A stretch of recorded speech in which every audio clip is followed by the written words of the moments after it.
안녕하세요. 아이 둘 키우고 있는 워킹맘입니다. 30대 후반이고 3살 연상의 남편과 결혼한 지는 8년 차예요.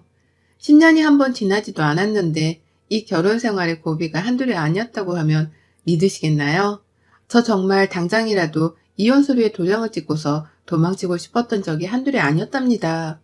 그 모든 부부 사이의 갈등의 중심에는 시어머니가 독불장군 마냥 떡하니 서 계셨고요.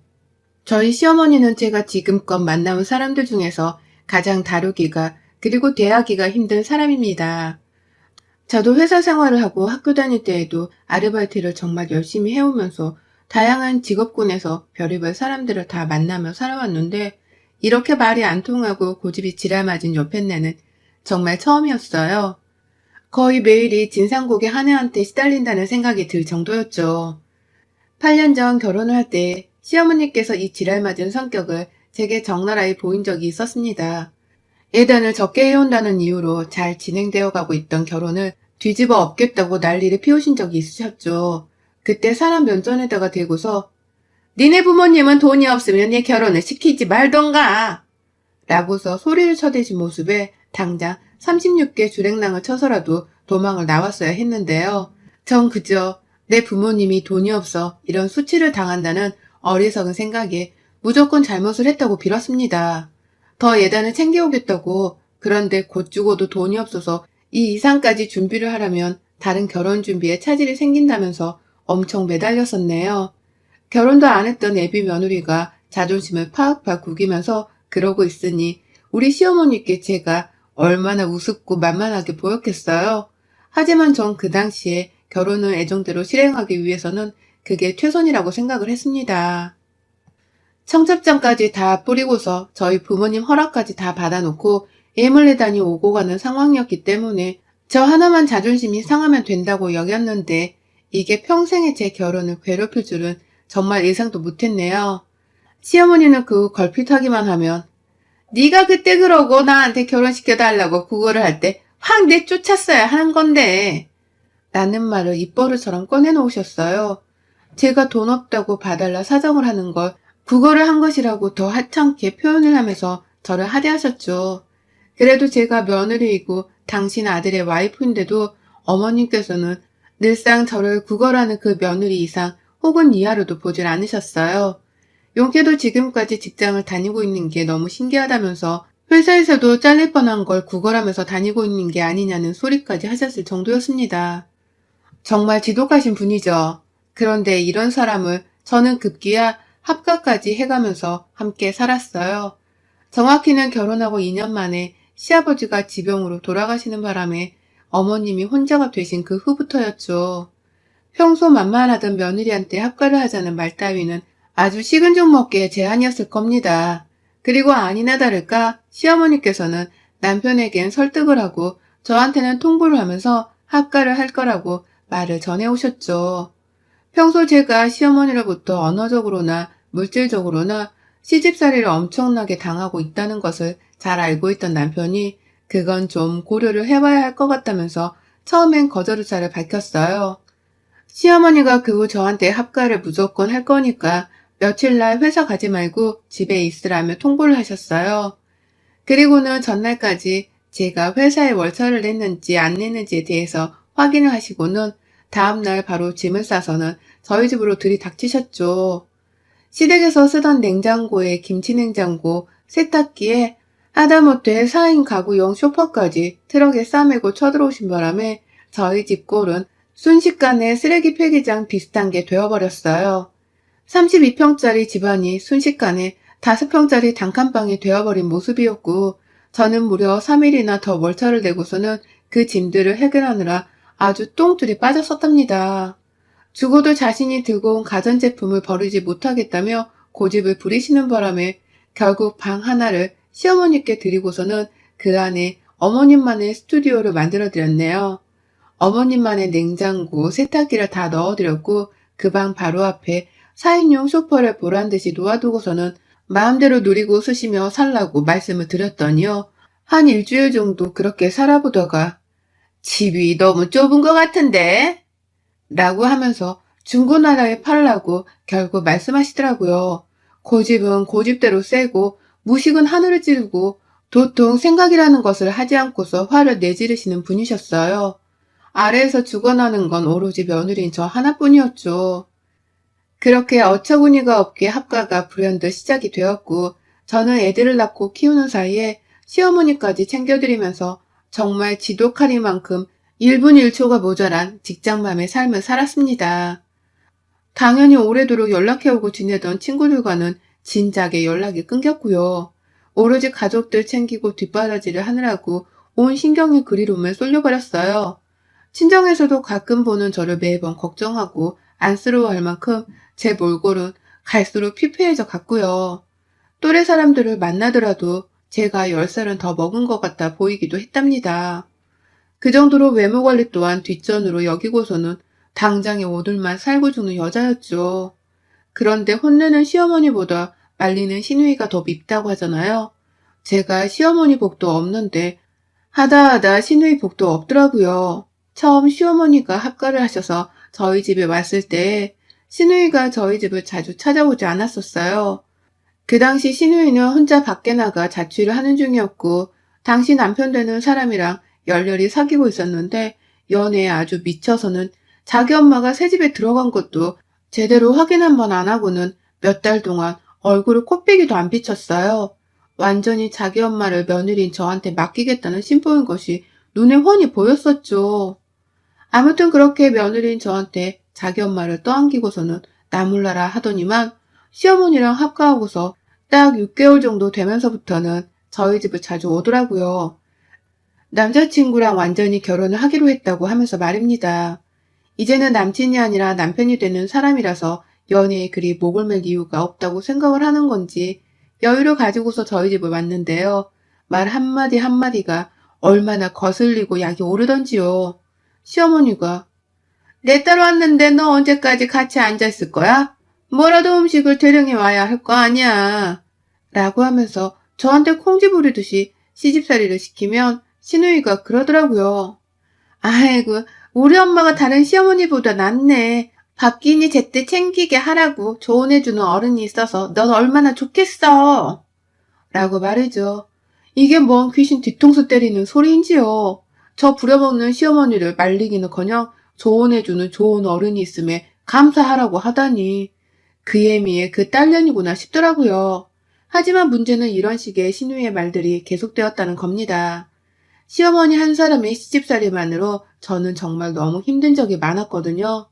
회사 갔다가 집으로 오는 길이 육아전쟁을 하는 전쟁터인 것만 같기도 했는데 동시에 시어머니를 상대해야 하는 지옥불에 가는 것도 같았습니다. 여러모로 집에 가는 게 시어머니 하나 때문에 괴로웠어요. 남편도 저를 어떻게든 도와주고 챙겨주려고 배려를 많이 하는 모습이었지만 그러면 시어머니가 더 불같이 화를 내면서 저를 괴롭히거나 시집살이를 부려댄 바람에 오히려 남편이 나서주지 않는 것이 저에게 이득이었습니다. 뭐 하나라도 도와주겠다고 남편이 앞치마를 대신 매기라도 하며 그날 저희 집은 정말 시어머니의 불호령으로 인해 전쟁터를 방불케 하는 소음이 퍼져나갔어요. 남자가 앞치마를 매는 사이에 마누라란 년은 도대체 뭐하고 있는 거냐면서 저딴 년 하나 손에 물 묻히게 하는 게 그렇게 싫으면 차라리 내가 하겠다면서 자신이 두 팔 걷어서는 막 싱크대 안에 보란듯이 손을 담그는데 아휴 그 진상짓에 결국 남편이랑 제가 두 손 두 발을 들고서는 항복을 하고야 말곤 했죠. 제가 할게요. 제가 하려고 했어요. 라고 하면서 결국 최종적으로 설거지를 하는 사람은 다름 아닌 저였고요. 그리고 이런 짓은 시누이가 집에 왔을 때에도 계속 되었고요. 시누이는 한창 결혼 준비를 하고 있었는데 저한테 그러더라고요. 난 진짜 우리 엄마 같은 시어머니 만나면 너무 화끈해서 좋을 것 같아. 답답하게 구는 시어머니를 만나느니 그냥 이렇게 성격 화끈하고 시원시원한 사람 만나는 게 난 진짜 훨 좋아. 넌 우리 엄마 같은 시어머니 만나 복 받은 줄 알아. 라고 말이죠. 아무것도 아닌 일로 며느리한테 소리를 지르며 혼을 내는 걸 가지고서 화끈한 성격이 좋은 것이라고 말을 하더니 뭐 이딴 년이 다 있나 싶더라고요. 자기도 이제 곧 누군가의 며느리가 될 텐데 어째 내 마음을 이리 하나도 몰라주나 싶어 원망스러웠습니다. 애초에 기대했던 건 없었기 때문에 섭섭한 것은 없었고요. 아무튼 신우이는 이런 식으로 결혼 준비를 한다는 그 2년 반이 넘어가도록 쭉 이렇게 저를 괴롭혔어요. 결혼 준비에 무슨 차질이 생긴 건지 바로 식도 안 올리고 무려 해를 2번이나 넘어가면서 질질 끌더라고요. 그러는 와중에 제가 자신을 결혼 못하고 있는 불쌍한 여자로 보는 게 싫었는지 저는 아무 소리를 하지 않았음에도 불구하고 먼저 나서서는 좀 더 예쁜 결혼식을 하려고 돈 많이 들어간다 해서 대출 더 받으려고 돈 좀 모으고 하려고 라면서 결혼이 늦춰진 이유를 들먹였고요. 중간중간 제가 시어머니께 혼이라도 나면 별것 아닌 일인데도 크게 공감을 하면서 우리 엄마니까 이런 건 혼만 내지 다른 집 시어머니들이었으면 벌써 손찌검 했어. 넌 드라마도 안 봐? 김치도 던지고 하잖아. 우리 엄마니까 그런 일이 없는 거야. 너 진짜 감사하면서 살아야 해. 남편 잘 만났지. 시어머니도 잘 만났지. 라고도 했어요. 그때 제가 정말 진심으로 바랬었습니다. 어디 너는 진짜로 네 얼굴에 김치포대기 던지는 독종 중에 독종이 시어머니를 만나라고 빌었습니다. 어디 한번 제대로 시어머니한테 시집살이를 당해보고서 피가 쪽쪽 빨리는 결혼 생활을 해보라고 말입니다. 하지만 그 후 신우이가 결혼하고서 공식적인 유부녀가 된 후에도 신우이는 참 멀쩡하게 잘 살았습니다. 오히려 자신은 결혼하고서 다니던 직장까지도 그만두고 나서는 저희 집을 더욱 제 집처럼 드나들었어요. 저는 계속 회사에 출근을 해야 했기 때문에 아침에 전쟁같이 아이들을 어린이집에 보내놓고 나면 바로 회사를 갔거든요. 그러면 집에 시어머니밖에 없으니까 신우이는 더 편안하게 제 집 마냥 드나들었죠. 뭐 제 방 하나 들어와서 뒤지고 만지고 하는 건 너무나 오래전부터 당연스레 겪었던 일이었기 때문에 제가 뭐라 거들 말이 없고요. 문제는 신우이 입에서 나오는 그 말들이 너무 짜증이 난다는 거예요. 결혼 전이나 후나 자신은 시집살이를 당하지 않는다는 자랑질을 어찌나 하면서 저를 괴롭히던지요. 본인 눈에도 제가 자기 엄마한테 시집살이를 당한다는 것이 다 보였으면서 그걸 안다는 사람이 우리 시어머니는 그렇게 안 해. 어찌나 말을 곱상하게 하시는지 난 진짜 전생에 나라를 구한 것 같아. 넌 전생에 나라라도 팔아먹었니? 라면서 저를 바짝 약올렸죠. 이게 어찌 보면 시어머니를 매기는 소리였는지라 한편으로는 속이 시원하기도 했거든요.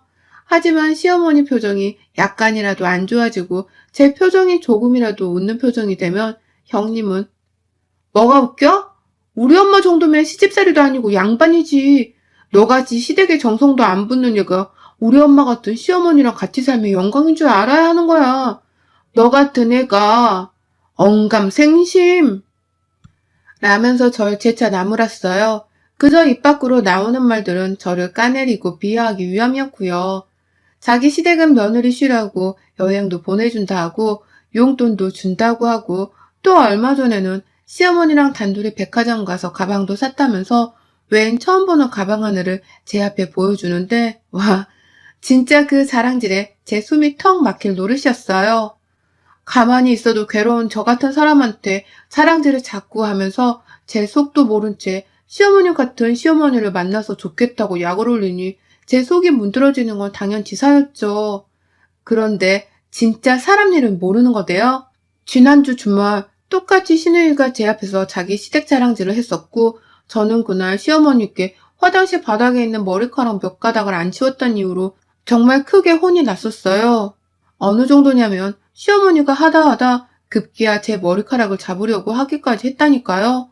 제가 잠시 듣기 너무 거북스럽고 힘들어서 눈을 질끔 감았더니 시애미 앞에서 말 무시하는 거냐고 소리를 치시면서 말입니다. 그 바람에 저는 저대로 숨이 막혀 눈물이 나오려는 상황이었고 시어머니는 제가 얄미워 죽겠다며 계속 욕을 쏟아붓고 계셨는데요. 주말부터 저희 집을 찾아온 신우이년이 또 그러더라고요. 아휴, 그래도 안 때린 게 어디야? 다른 집 시모들이었음 벌써 몇 번을 손찌검을 하고도 남았을 일인데 라고 말합니다. 그 말에 제가 뚜껑이 열려서는 네? 그럼 형님 말씀은 제가 마주짓을 했다는 거예요? 라면서 결국 참지 못하고 눈을 치켜뜨며 말을 했는데요. 그 바람에 시어머니는 자기 딸한테 화를 낸다면서 더 역정을 내며 소리를 치고 신우이는 신우이대로 뭐 저런 버릇없는 년이 다 있냐면서 둘이서 아주 노발대발을 하며 저를 닥달하는 바람에 전 결국 방 안으로 애들을 데리고 들어가서는 문을 잠그고 피해 있다가 남편이 잠시 외출로 들어오자마자 애들도 내버려 두고 집을 나갔어요. 애들이 너무 밟히고 남편도 저 뛰쳐나가는 모습에 충격을 받고서는 제발 집에 돌아와 달라고 하루 내내 연락을 하더라고요. 그 바람에 눈 딱 감고 다시 집으로 들어갔고 딱 하루 걸린 저의 첫 가출이 그리 끝이 났습니다. 신우이는 그 사이 남편이 화를 낸 건지 이미 자기 집으로 돌아가곤 없었고 저는 잠시라도 친정에서 눈물 콧물 다 쏟아내며 친정 가족들한테서 위로를 받았었어요. 그게 정말 큰 힘이 되었죠. 그러고 집에 와서는 거의 시어머니랑도 일부러 마주치길 피하면서 제 딴엔 정말 보기 싫다며 열심히 피하고 살았네요. 시누이는 아예 제 집 안에서 말도 꺼내기 싫었는지라 남편에게 절대로 집에 오게 하지 말라고 아주 신신당부를 했습니다. 하지만 시누이가 그년이 다시 제 집을 찾아왔습니다. 그것도 한밤중 꼭두새벽이 이미 넘어간 밤 12시 반에 말입니다. 다음날 출근을 해야 했던 저희 부부는 당연히 애들을 데리고 이미 일찌감치 잠이 든 상태였고요. 시어머니도 아침잠만 없으실 뿐 밤에는 잠을 잘 주무시는 분이어서 모두가 잠들어 있었는데 신우이가 차마 그 새벽에 남의 집 문을 두드려댈 수 없었는지 제 핸드폰으로 전화를 한 거예요. 그리고는 아주 소곤소곤한 말로 나 지금 집 밖이야. 얼른 나와서 문 열어. 라며 명령질을 하더라고요. 그 꼭두 새벽에 전화를 한 년이 어디다 대고 남의 집 문을 열어주라 마라 명령을 하는 건지. 그 황당함 자체인 상황에 저는 잠이 홀라당겼고 남편을 깨워 같이 나가볼까 하다가 뭔 일인지 하도 이상하다면서 일단 문 밖을 나가봤어요. 그리고는 문에 달린 구멍으로 밖을 내다봤는데요. 세상에, 저 진짜 제 두 눈을 의심했어요. 구멍 속에서 보이는 신우이의 모습이 아주 개판이더라고요. 얼굴 한 면이 죄다 시뻘겋게 물들어져 있던 바람에 제가 놀라지 않을 수가 없었어요. 이게 피인가? 설마 누구한테 맞고서 피를 흘리는 건가? 싶은 오만 생각이 다 들어서는 문을 열어주겠다고 저도 모르게 인간적인 본능부터 먼저 발동을 했습니다. 그리고서는 신우이가 평생토록 저한테 했던 짓거리들을 까마득히 잊은 채 이 불쌍한 년을 도와주겠다며 현관문을 여는 그 순간 역 같은 김치 냄새가 아주 화염방 마냥 훅 하고 제 코를 찌르는데 그제서야 알겠더라고요. 신우년 얼굴과 몸까지 뚝뚝 떨어져 흘러내리고 있는 그 시뻘건 액체의 정체가 무시무시한 피가 아니라 김치국물이라는 것을 말이죠. 그러고서는 내 집에 들어오겠다고 현관문을 같이 잡아당기는 신우의 행동에 저는 또다시 인간적인 본능으로 그 손을 막아냈습니다.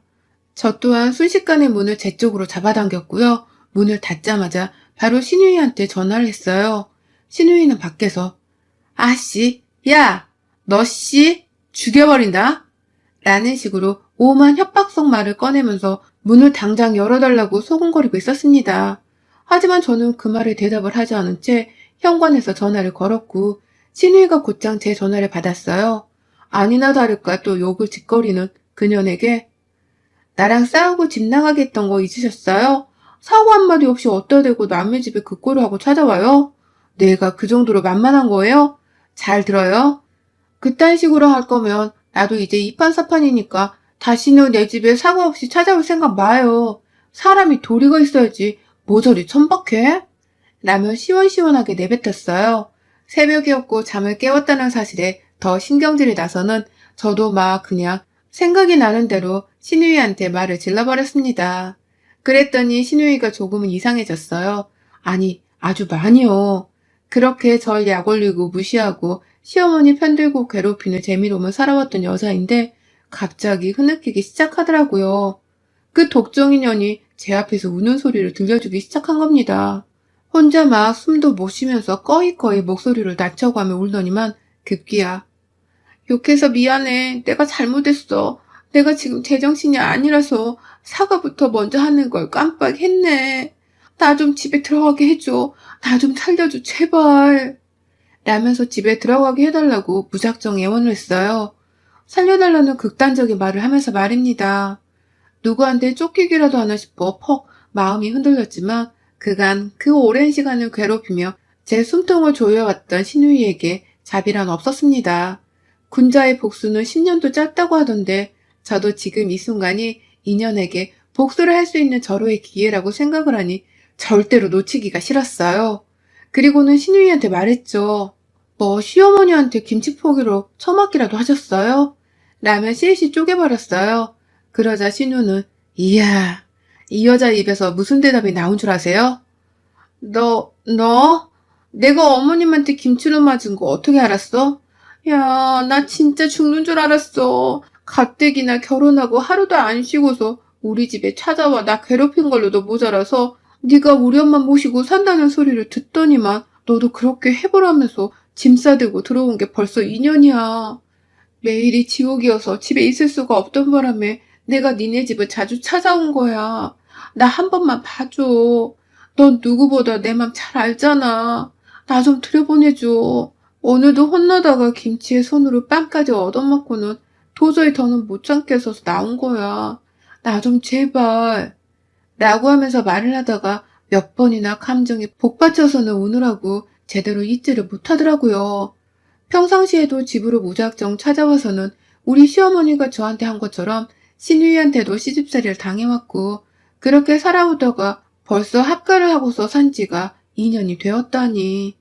이 소리를 단 한 번도 제 앞에서 한 적이 없었고 오히려 시집살이를 당하는 저를 괴롭히며 살아왔던 신우이였는지라 전 정말 기가 막혔습니다. 저도 모르게 참나 이야 이거 진짜 유물이네 라면서 이 기도 한차는 사실을 받아들이겠다며 생각에 잠겨있는 사이 신우이는 이대로 김치 국물을 씻지도 못하고 호텔에 갈 수도 없다고 하며 저한테 무조건 문을 좀 열어달라고 아주 사정을 하더라고요. 무조건 이 집에서 김치 국물을 씻어내야 한다는 마음가짐으로 말입니다. 그러면서 그제서야 저한테 실토를 했습니다. 내가 그간 너무 독하고 못되게 굴었지 내가 네 처지를 알면서도 너를 이해해주기는커녕 그냥 난 더 잘 산다는 모습만 보이고 싶어서 그래서 너한테 못되게만 굴게 된 건데 나도 내가 왜 그랬는지 모르겠어. 우리 엄마는 아직 아무것도 모르니까 나 그냥 조용히 들어가서 씻고 얼른 잠만 잘게. 애들 방에서 꼽사리 껴서 잘게 응? 라고 말이죠. 그간 오히려 자신의 암흑 같은 사생활을 감추기 위해서 제 앞에서 더 못되고 얄미운 말을 하며 지내왔다고 하는데 그걸 변명이라고 하는 건가 싶더라고요. 지 필요할 때만 찾아와서는 이리 도움을 요청하는 간사함이라니. 이제 와서 다 미안했다면서 제가 받은 상처를 정당화시키려 하다니. 그러니 저는 더 이상 참을 수가 없었습니다. 이대로는 절대로 신우이가 자신의 과거를 정당화시키게 내버려 둘 수 없다며 문을 열었어요. 그리고는 신우이의 그 김칫국 묻은 얼굴에다가 제 손으로 직접 신우이 뺨을 내리쳤습니다. 그리고는 신우처럼 소곤거리면서 말을 했죠. 이게 어디다 대고 이제 와서 용서를 빌어? 네가 한 짓거리를 용서받고 싶으면 네 엄마 데리고 평생 내 눈앞에서 꺼지던가. 아님 너라도 제발 내 시야에서 사라지라고. 달린 주둥이라고 아무 소리나 짓거려? 확 주둥이 찢어버리라. 라고 하면서 한 대를 더 때리겠다며 제 손을 더 치켜 세워 들어올리니 신우이는 그게 무섭다고 지레 겁을 먹고선 어깨를 움츠리더라고요. 아마 자신의 시어머니께도 늘상 그런 식으로 맞고 혼이 났는지라 버릇이 들린 듯 했습니다. 결국 신우이는 찔끔거리더니 군말도 못한 채 입을 다물었고 저는 그런 신우이를 양껏 노려보다가 보란듯이 문을 닫았어요. 화장실로 곧장 들어가서 제 손에 묻은 마른 김칫국물을 닦는데 와 기분 묘하대요. 나를 그렇게 약올리고 괴롭히던 신우이가 정작 시집살이를 당하다 못해 김치포기로 싸대기까지 맞아가는 독종 중에 독종 시어머니를 대하고 있었다는 사실이 믿겨지지 않아서 말입니다. 그날 신우이는 결국 자기 엄마한테 자신의 모습을 보이기 싫었는지 더 이상 제 집 문을 두드리지도 않고 연락도 하지 않았어요. 뭐 혼자서 쪽팔림을 무릅쓰고는 호텔이라도 찾았겠죠. 호텔에서 들여보내줬는지는 모르겠지만요. 아무튼 인생사 세옹주말 하는데 신우이가 시집살이를 당하고 사는 며느리였을 줄이야. 내 시어머니보다 독한 시어머니를 시어머니로 모시고 살고 있을 줄이야. 이제 보니 전생에 나라를 구한 건 저이고 나라를 팔아먹은 건 신우이인가 봅니다. 역시 사람은 인생을 한 치 앞도 내다볼 수 없으니 현재의 주변 사람들을 잘 챙기며 살아야 하는 건가 보네요. 신우의 하나 덕분에 저는 공자도 부럽지 않은 깨달음을 얻었습니다. 저의 유쾌한 이 사연이 지금쯤 시집살이 혹은 신우이살이로 괴로운 며느리분들께 소소한 즐거움이 되었기도 바라봐요. 여러분의 생각은 댓글로 남겨주세요. 오늘도 시청해주셔서 정말 감사합니다.